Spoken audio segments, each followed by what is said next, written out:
welcome to another episode of Inquiring Minds with Donna Carlin and Steve Harper. I am Steve Harper, and with me as always is my co-host, Donna Carlin. Donna, how are you today? I am great, and I'm so looking forward to today's conversation. How are you doing? I am doing great as well, and I am as well excited about today's conversation because we got some feedback on Tung Fu. What is Tung Fu, and why do it sounds so awesome and foreign and crazy? So tell us what Tung Fu is. Kung Fu is martial arts for the mind and mouth. So in other words, it's how to deal with difficult people without becoming one. And what's great about that is it helps us craft our sentences, our language, our communication in a way that goes from conflict to collaboration. Whether it's at home, at work, it doesn't matter. It really works. So this is a program. This is not just, something you came up with. This is something that you've become familiar with over the years and have utilized in some of your corporate training, right? So this is a process and an approach. And what I took from it when you and I talked offline was it's a completely different shift in the mind in terms of how we are communicating our intentions out there in the world through our language. Definitely. And I'm a certified trainer and speaker on Tung Fu, and it is a program that goes really in depth up until, I would say, 97% difficult people, 3% bully. And we touch upon bully in the program. We have a whole other program about bullying because that is very extreme behavior. This, though, will give people a taste of how to restructure their sentences to really engage people and not, start with the headbutting. So I'm looking forward to having this conversation with you because I think it applies to everybody, whether at home with our kids, spouses, to the workplace. It's super cool.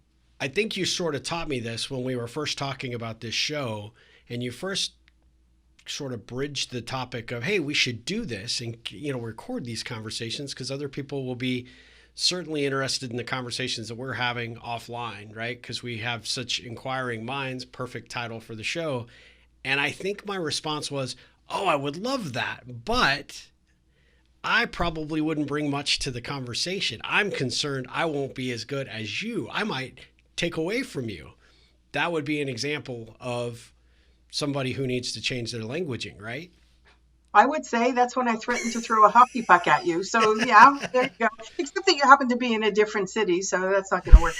It'll just mash my computer screen. It's we not only tell others we can't do something in a way that gives the caveat, but most of the time it happens in giving feedback. For example, you were fantastic at this, but, and they don't hear anything before the but.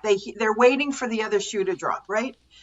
So when you said, but I wouldn't bring anything to the table, there was pushback there, as you know, because you always bring a ton to the table.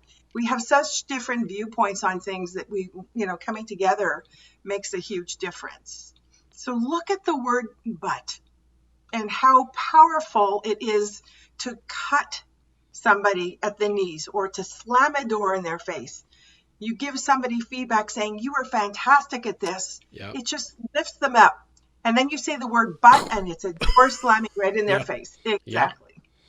Well, it is interesting. And I think we as a society are cultured this way, right? So somebody's providing us really excellent feedback, and then they end that feedback, and you almost always see somebody say, but what else were you going to say, right? There's got to be a but, because we're so cultured for, praise, praise, praise, and then smack down on something you didn't do well. And so when there isn't a but, it really is kind of shocking and surprising, but it also kind of says something about receiving that feedback too, because you're taking in what they're saying, but you're also waiting for that other shoe to drop. So you're not really hearing or appreciating what the other person's saying. But is that because as society, we are so cultured by the negative, do you think? There's so many different ways of looking at this. One is don't want somebody's head to swell that they think they're the greatest thing since like sliced bread. The other thing is we often try to couch the negative stuff by giving the positive stuff to start off with, without realizing that the minute you say the word but, that positive stuff went out the window anyway. So we look at how do you replace the word but with and. So instead of saying but you screwed up on this, this, and this, it's to say, Steve, you were fantastic at this. And what would be fantastic is next time when you did this, you incorporated this. So there's no but there. What you're doing is giving course-correcting feedback in a way that's using the word and. And if you did this on a more regular basis, how fantastic would that be? Yep. And rather than the but. So it's inclusive rather than in the face. Absolutely. Yeah, no, that's really good. And I think that I've heard this said before, and I can't really attribute it to who I've heard it from, but is a lazy segue.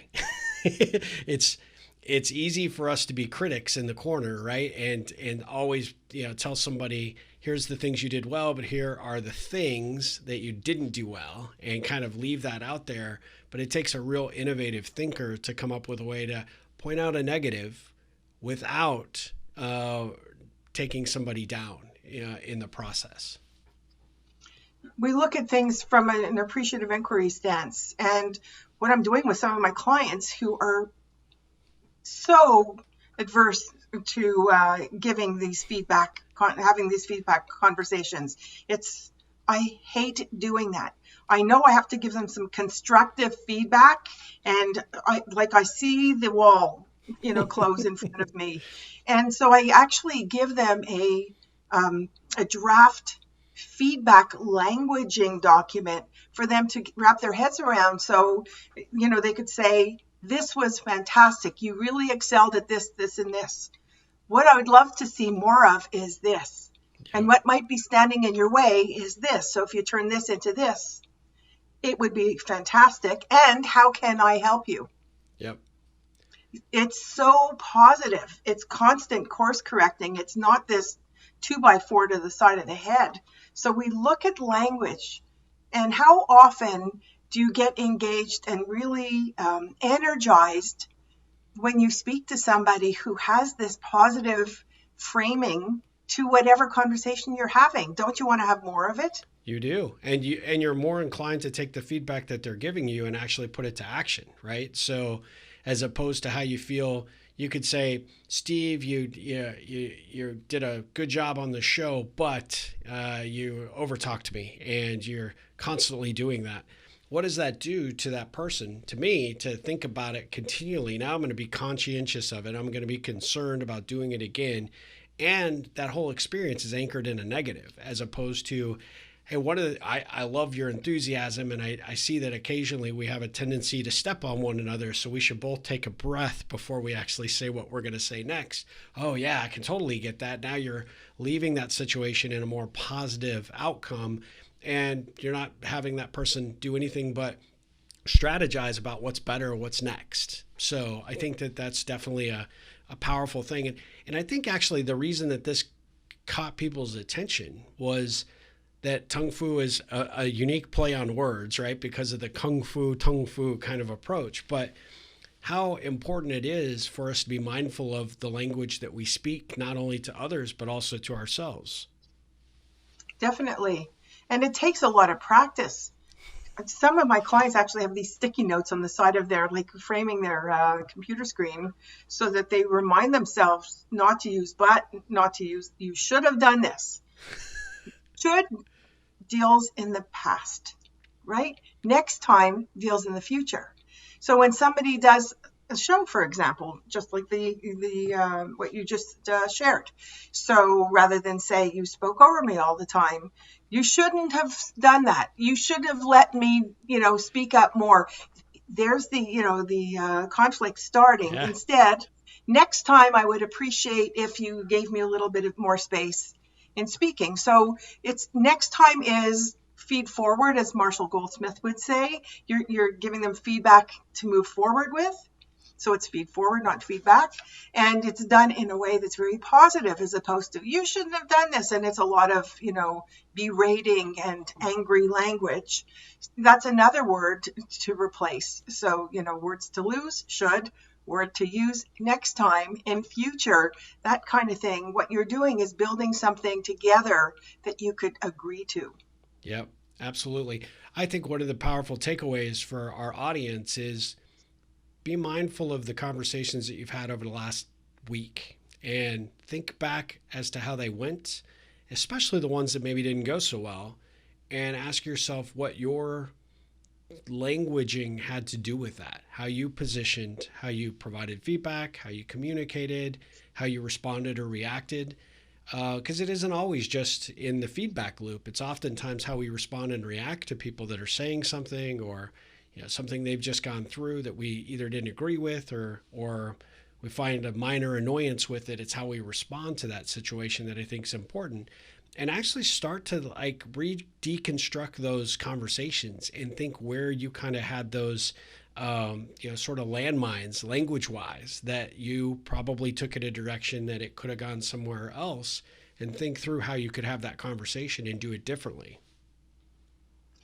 I hate to use the word should, because I just said that we should stop shoulding ourselves to death. I'm going to ask a reflective question using the word should. And that is, what should I have done? Not in a way that's beating us up. It's a reflective question. What should I have done? In other words, what might I have replaced it with so that it would have gone in a more collaborative manner? So it's the reflective, what should I have done? Not, hitting yourself over the head with a 2x4 saying, I should have done this. It's the question, what should I have done, that might have given me a better result. So look at the language that you use. It's not, the blame game. It's like a couple getting in a car. Husband's picking a wife up. He's an hour late because he was stuck in a traffic jam due to a huge accident. His battery went dead for his phone, didn't have his charger. The minute he gets there, he sees his wife pacing up and down on the sidewalk. Yanks the car door open and starts to scream, you should have been here an hour ago. I've been waiting, and like all hell breaks loose. And, the minute that he opens his mouth, she's about to go at him again. And if he says, well, it wasn't my fault, not taking any, ownership of this. Yep. That's right. And then she'll go off on a tangent again. It wasn't his fault. It doesn't mean he has to apologize because it was his fault. What he needs to do is to turn around and say, you're absolutely right. I am an hour late, because that is the truth. Yep. And, not but, and I didn't have my charger and my cell phone went dead. So next time, there's the future stuff. Next time, I'm going to leave with a bigger buffer. Make sure my cell phone is charged, or that I have a charger in the car so that I can call you when it's happening, so that it doesn't happen again. Yep. Look at the difference. One diffuses and one lights the fuse and, just goes through the roof. Yep. Language is everything. It is everything. And it's so critical for us to have more honest and really much more cohesive communication with another person. And so I think it's really critical, as we wind down this episode, to really think about the languaging that we're using and be mindful of how and why we phrase things the way we do, and ask yourself beforehand, am I about to step on this landmine that's going to take the conversation in a direction we don't want it to go? And stop yourself. And part of that is just bringing it to the forefront of your mind before you say, think, and be sure to bring your charger so you can let your wife know that you're going to be late. Or vice versa. Exactly. Well, Donna, if people that watch this episode or hear this podcast want to know more about Tung Fu, how could they get a hold of you to learn more about this and the programs you teach through it? The best way is through my portal website, Donna@donnacarlin.com, Karlin, and just write me in the subject line, want to know more about Tung Fu, and I'll send them more information. There is stuff on that website as well. Excellent. And Excellent. I just want to throw one thing out before you share what your contact is, because it's about the ripple. Think about the ripple effect of putting somebody in conflict and what they do when they go away with that and meet the next person down the road. Absolutely. Absolutely. Good point, because you're probably setting that person up for a big explosive outcome, which is not good for sure. Exactly. How Well, do this is people get it. hold of you? Oh, thank you. Well, you can check out my website at ripplecentral.com or send me an email, steve@ripplecentral.com, to learn more about what I do for the Ripple and the importance of connecting and engagement and building the right network. So this has been an absolutely fun topic. There's probably more that will come back at a later date to dive in, because there's so many different words that we probably, or we will, need to address. Not Right. probably, we will need to address. We're anxious for your feedback and your comments on this show. What are some of the words that you find yourself using that work against you? And Donna and I will jump in and provide you some suggestions on how you can change up that languaging, which will change out your communication. So until next time, thank you so much for joining Donna and myself for Inquiring Minds. Have a good one.